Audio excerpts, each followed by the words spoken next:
Salut les amis, bienvenue sur notre chaîne où on propose des récapitulatifs pertinents et divertissants. Alors préparez-vous à grignoter, installez-vous et plongeons ensemble dans le monde passionnant de l'anime. L'anime commence par un couple de chevaliers qui s'apprêtent à combattre un énorme monstre. Une dame appelée Toka et son maître Jiro regardent les soldats sur le champ de bataille qui tentent d'arrêter le monstre. Mais ils échouent car le monstre crache leur lance comme s'il s'agissait d'un cure-dent. Voyant cela, Jiro décide de s'occuper du monstre lui-même et saute dans l'action en libérant une puissance extraordinaire, en activant son épée sacrée et en fusionnant avec Toka afin d'utiliser le pouvoir de la glace pour geler le monstre. Les soldats commencent à célébrer leur victoire, mais leur adversaire parvient à se libérer et attaque à nouveau. Mais Jiro l'arrête et l'assomme. 30 ans plus tard, à l'intérieur d'un château géant, précisément dans ce qui paraît être une mini-prison, une jeune fille parvient à s'échapper de sa cellule et on la voit s'enfuir en courant, tandis que les autres soldats la poursuivent. Apparemment, elle est considérée comme un prototype très important et le prince ordonne à tous ses soldats de la retrouver. Elle atteint le toit et les soldats la rattrapent, mais elle fait ce que personne n'attendait, elle saute du haut du château dans l'eau. Elle se dirige ensuite vers la ville en passant devant Jiro, elle lui dit malhabilement bonjour et continue sa course en sautant d'un bateau à l'autre. Au bout d'un moment, des gardes arrivent et demandent à Jiro s'il a vu la fille.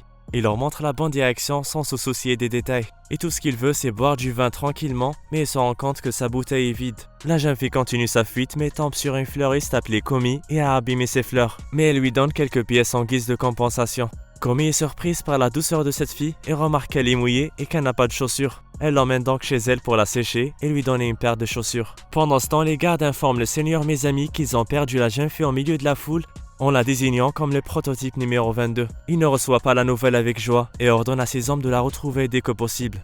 Après leur départ, on le voit prendre un étrange médicament vert qui a le même effet que la drogue.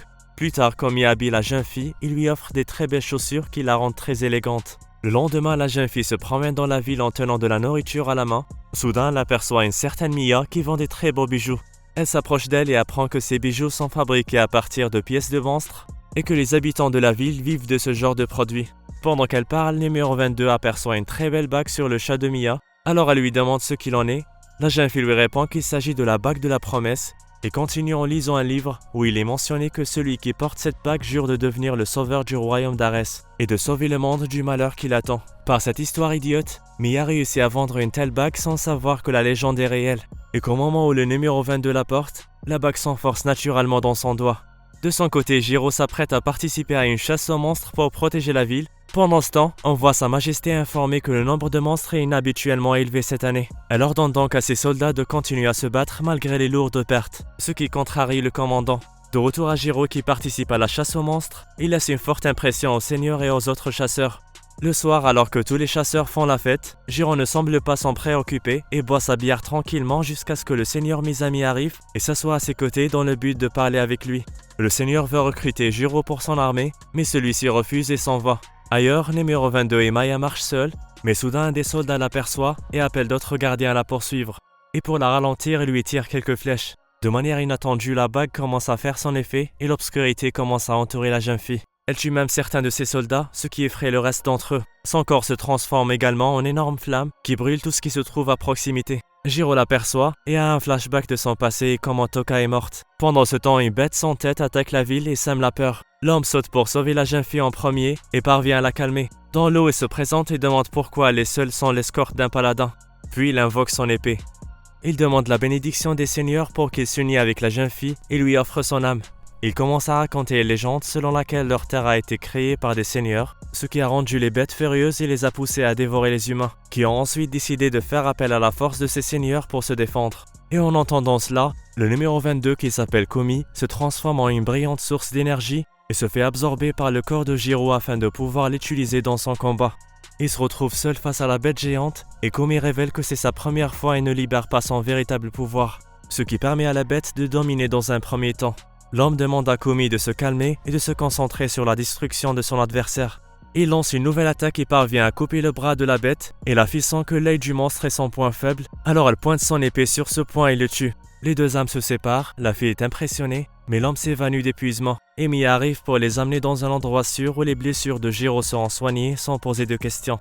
Le lendemain, le seigneur Mizami inspecte la scène où la fille a tué les soldats et comprend rapidement ce qui s'est passé. Il ordonne donc à ses hommes de se dépêcher de la retrouver. Pendant ce temps, les filles Komi et Mia profitent de leur temps ensemble, explorant la ville et savourant la nourriture délicieuse. Un flashback suit et montre comment Jiro a fait de son mieux pour sauver Toka après qu'elle a été attaquée par une bête. De retour au temps présent, notre homme se réveille d'un cauchemar où il est surpris d'entendre Mia convaincre Komi qu'il veut l'épouser. Il interrompt donc leur conversation et dissipe immédiatement la confusion, et explique le fait que les clercs comme elle ont des pouvoirs formidables, mais qu'ils perdent parfois le contrôle. C'est pourquoi ils ont besoin des paladins comme lui pour garder le contrôle de leur pouvoir, et ils deviennent en quelque sorte des outils pour chasser les bêtes géantes. Il lui demande alors pourquoi l'Empire la poursuit, mais elle lui répond que c'est compliqué. Plus tard, Mia et l'autre vont acheter quelque chose à manger et se rendent compte qu'ils doivent tripler la quantité pour que Komi soit rassasiée. Mais elles finissent par dîner dans un restaurant et rencontrent par coïncidence la fleuriste qu'on a déjà vue. Tout le monde semble passer un bon moment jusqu'à ce que les hommes de Mizami entrent dans le restaurant à la recherche de Komi. La fille panique en les voyant et a peur de répéter le même scénario quand elle a tué les soldats inconsciemment. La fleuriste se tient devant eux, mais la jeune fille l'interrompt et ses craintes se réalisent lorsqu'elle tue accidentellement l'un des hommes, laissant les autres en état de choc. Les choses deviennent peu à peu incontrôlables et pour éviter cela, Mia l'assomme et laisse les gardes l'emmener avec eux. Le lendemain, les filles se réveillent dans une cellule et on se rend compte que Mia a volé l'épée de Jiro. De son côté, l'homme s'aperçoit également que son épée a disparu. Il tente alors de l'invoquer, ce qui fait flotter Mia puisqu'elle est attachée à elle. Dehors, l'homme se demande pourquoi l'épée ne vient pas à lui, alors il se met à la recherche des filles et après une longue journée, il rencontre la fleuriste qui lui offre des fleurs et l'informe que les filles ont été enlevées par les hommes de Mizami. L'homme boit un peu d'eau et se précipite pour récupérer son épée. Au bout d'un moment, il arrive à leur cellule et trouve Mia coincée dans l'air. Il la met à terre et leur ordonne de le suivre tandis qu'il libère le passage en battant les soldats. Il leur demande ensuite de tenir sa lance pendant qu'il saute dans l'eau et nage vers un abri impérial, où l'homme décide de fusionner à nouveau avec elle afin de tirer sur le navire à nuit. La jeune fille accepte après s'être rassurée qu'ils ne tueront aucun soldat. Après avoir fusionné, l'homme tire sa lance et ouvre un grand trou afin de faire couler leur navire. La nuit, il dit aux filles qu'il n'a jamais voulu être impliqué dans de tels problèmes et promet de les quitter lorsqu'ils atteindront la prochaine ville. Le seigneur Mazume est stupéfait après avoir vu le grand trou sur son navire. Il avale une autre gélule et sourit en prévoyant de faire quelque chose de mal.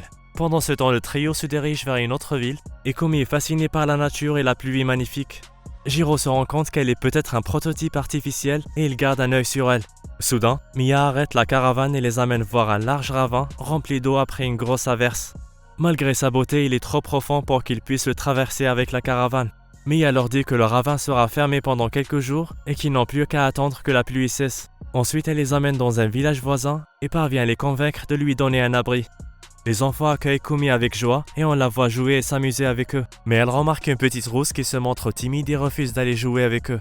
Le soir, nos héros s'assoient pour dîner et le chasseur veut savoir s'il doit chasser quelque chose pour les villageois en échange de leurs services. Mais il est interrompu par un autre chasseur appelé Deagle, le broyeur de pierre, qui mentionne que les bêtes sont de plus en plus difficiles à chasser de nos jours. Komi décide d'aller se promener et voit un enfant roux qui essaie d'attraper une luciole. Mais il tombe et heureusement, l'assistant de Deagle vient le secourir. Komi aide également à recoudre la blessure de l'enfant et apprend mieux à connaître ce garçon qui s'appelle Melan. Il révèle qu'il vit avec Tilty séparément puisqu'ils n'ont pas de famille, et que dans ce village tout le monde aide à élever les enfants, quel que soit le lien de parenté. Il parle aussi de son rêve de devenir un paladin pour protéger son village. Le lendemain, le village est attaqué par des éléphants géants. Deagle et son équipe se battent contre eux, mais un éléphant surpuissant aux yeux rouges apparaît et les vainc, et ils retournent au village en courant, sans se rendre compte de l'erreur qu'ils sont en train de commettre. Au village, Komi dit que Tilty a disparu, alors Melan part à sa recherche, mais au bout d'un moment, elle apparaît avec une épée qu'elle offre à Komi pour la rendre heureuse. Le chef du village dit que Tilty est né avec la capacité de lire dans l'esprit des gens et de sentir les sentiments que les gens gardent au profond de leur cœur. Et elle a remarqué que Komi est triste, alors elle a voulu lui remonter le moral. Les villageois remarquent l'absence de Melan et se préparent à le chercher. Pendant ce temps, le garçon est poursuivi par un éléphant aux yeux rouges et heureusement Jiro arrive à temps pour le sauver. Une bataille féroce s'ensuit et Jiro n'est pas en mesure de vaincre la bête malgré son pouvoir. Alors il fusionne avec Komi et termine rapidement la bataille en poignardant la bête droit dans son œil rouge. Il ordonne ensuite à Melan de se rendre au village et de garder le secret sur les détails de cette bataille. Deagle découvre la bataille et ordonne à son apprenti de récompenser Jiro pour lui avoir sauvé la vie. Nos héros repartent pour vérifier le ravin, mais le trouvent rempli d'eau et il leur est toujours impossible de le traverser. Et soudain Melan apparaît, disant qu'il veut récompenser le groupe pour son aide. D'une manière ou d'une autre, le paladin accepte sa demande et on les voit retourner au village. De l'autre côté, au palais royal, des rumeurs sur des monstres aux yeux rouges commencent à se répandre et il s'inquiète de ce qui va se passer. La nuit, on voit Jiro parier avec quelques types et réussir à faire fortune. Il achète donc toute la nourriture pour Komi et Mia.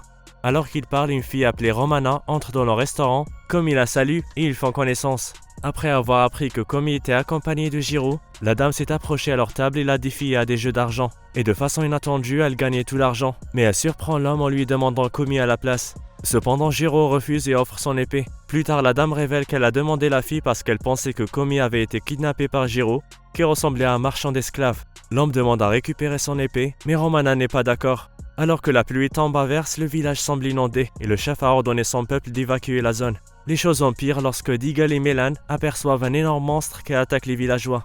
Le chasseur tente de l'attaquer mais il n'est pas de taille face à une telle créature. Et heureusement elle disparaît rapidement, promettant de revenir à nouveau. L'apprenti emmène son maître chez Romana qui s'est soigné ses blessures. Jiro lui propose son aide et décide d'aller l'affronter seul puisqu'il n'a pas l'œil rouge. Cependant, Romana demande à Komi de rester avec elle et l'aider à préparer les médicaments.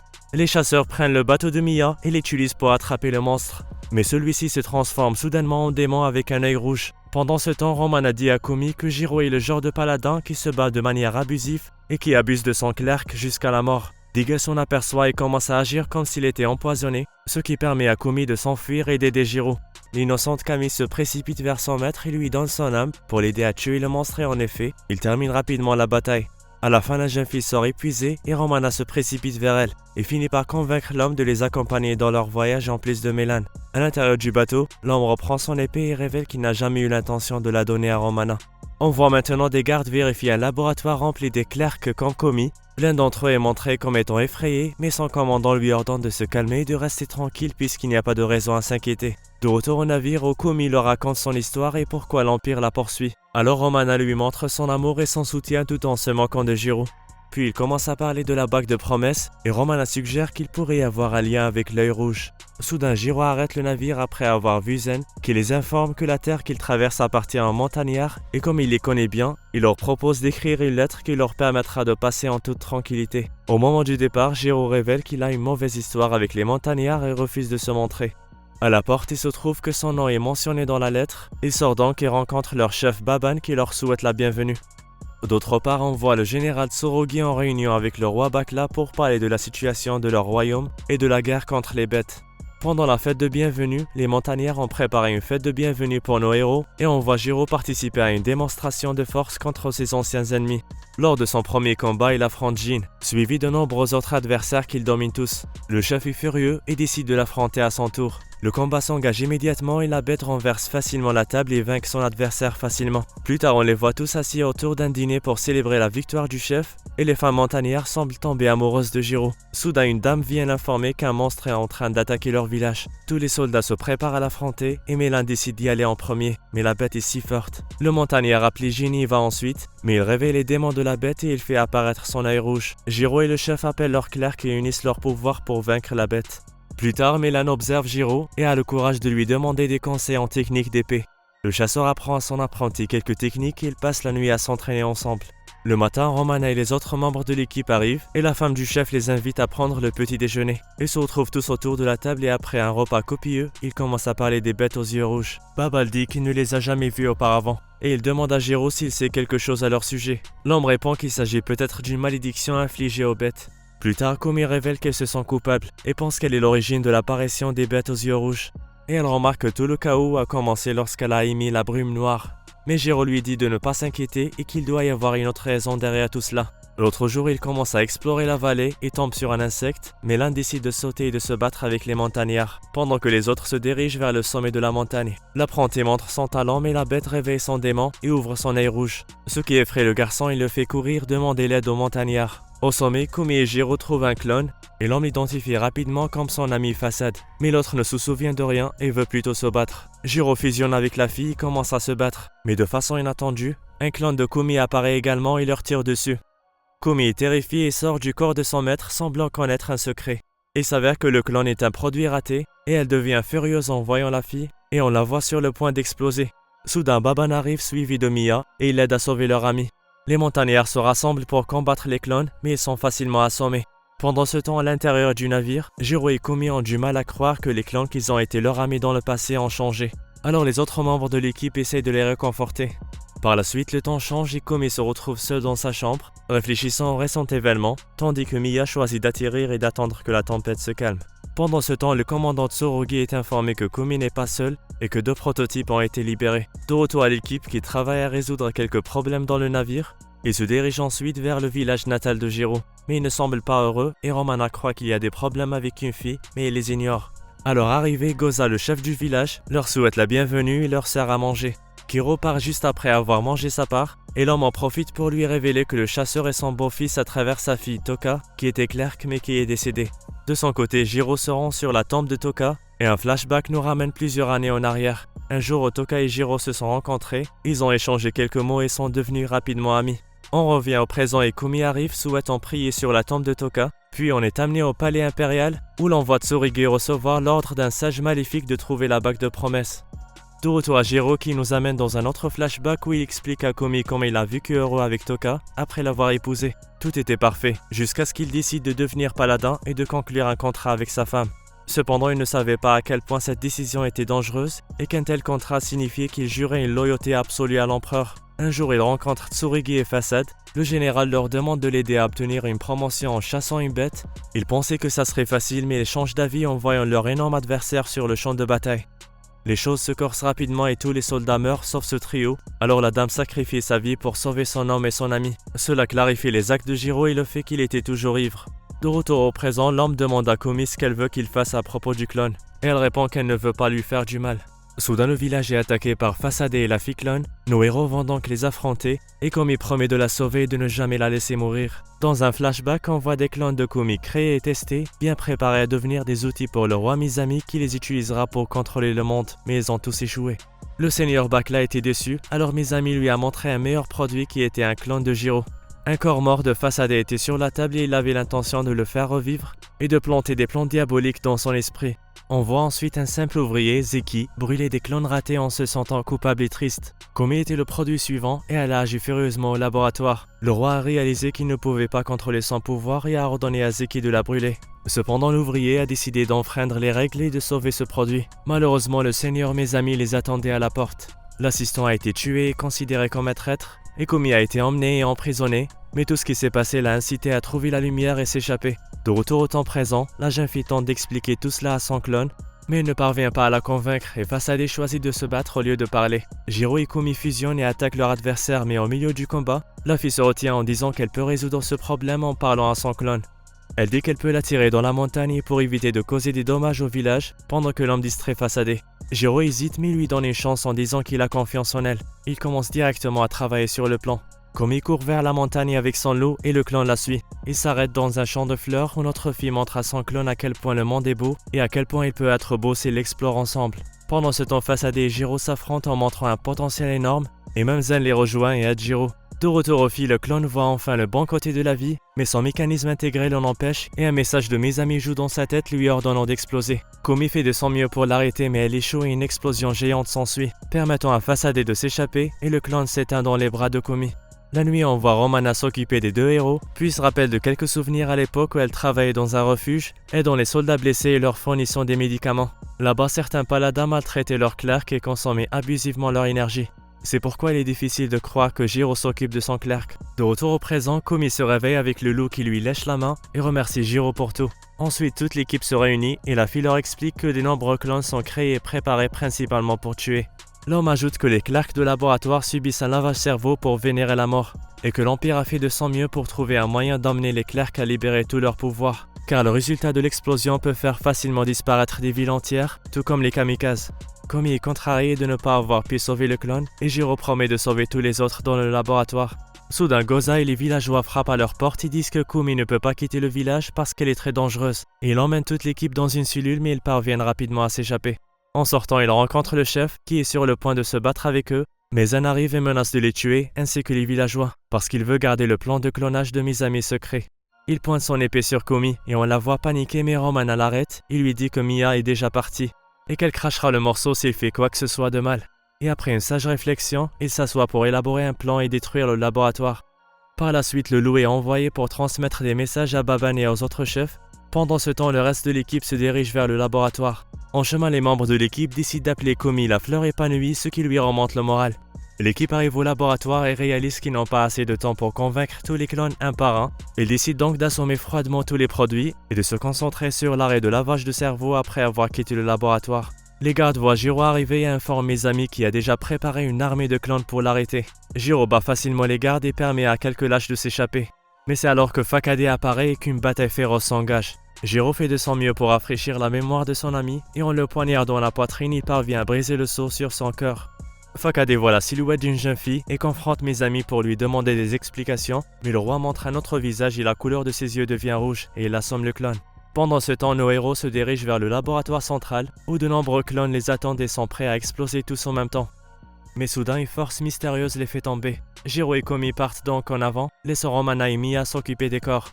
Sur leur chemin, nos héros tombent sur une bête géante et le roi Mesami se tient juste à côté. Il montre alors sa forme démoniaque en changeant la couleur de ses yeux en rouge et en transformant le format de son corps en une bête, promettant de tuer Jiro et Komi. L'homme fusionne avec la fille et se bat pour la vie. Mais une séquence féroce s'ensuit où le roi sort Komi de Jiro. Il lui ordonne de rejoindre son armée, mais la fille refuse et libère son pouvoir caché et parvient à contrôler la bête géante derrière elle et lui ordonne d'avaler Mesami.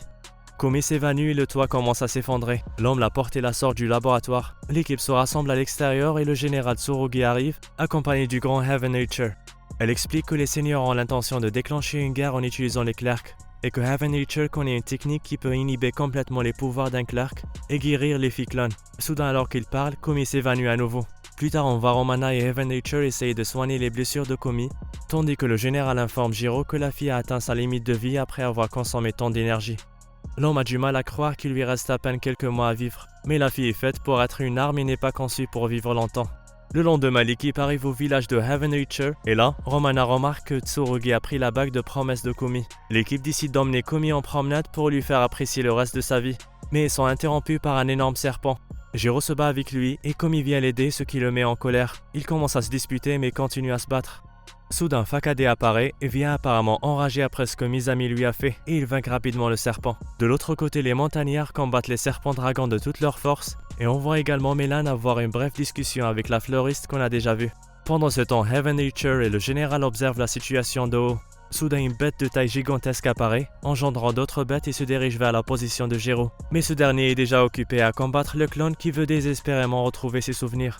On assiste à un gros chaos où ils combattent des dragons et en même temps ils se battent entre eux. Alors Zen intervient et bloque les coups de Fakade. Les deux héros sont sauvés par la fleuriste qui leur donne des fruits pour se rétablir et elle les protège d'une attaque de serpent. C'est alors qu'ils se rendent compte que c'est un clerc. Elle leur demande d'aller poursuivre les bêtes géantes mais s'évanouit juste après qu'ils soient partis. De son côté, Zen affronte Fakade avec acharnement et parvient à lui poignarder la poitrine et le projeter dans le vide, mais il s'effondre lui aussi. Tsurugi donne à Melan la bague de promesse et lui dit de la donner à Komi, qui fusionne alors avec son clerc et attaque les serpents dragons. Le monde entier est attaqué et nos héros font de leur mieux pour arrêter la bête géante. Jiro et son clerc luttent jusqu'à ce que Mia arrive et explique que le seul moyen de vaincre leur adversaire est de tirer le véritable pouvoir de la bague de promesse. Elle la rend à la jeune fille et lui souhaite bonne chance. Komi parvient à libérer le véritable pouvoir de la bague et à détruire tous les démons et les bêtes, y compris le géant, libérant ainsi le monde de leur mal. On arrive donc à la fin de la première saison de cet incroyable animé. J'espère que vous l'avez apprécié. N'oubliez pas que nous avons encore beaucoup de choses en stock pour vous, alors restez branchés. On se revoit avec une autre vidéo. Bye!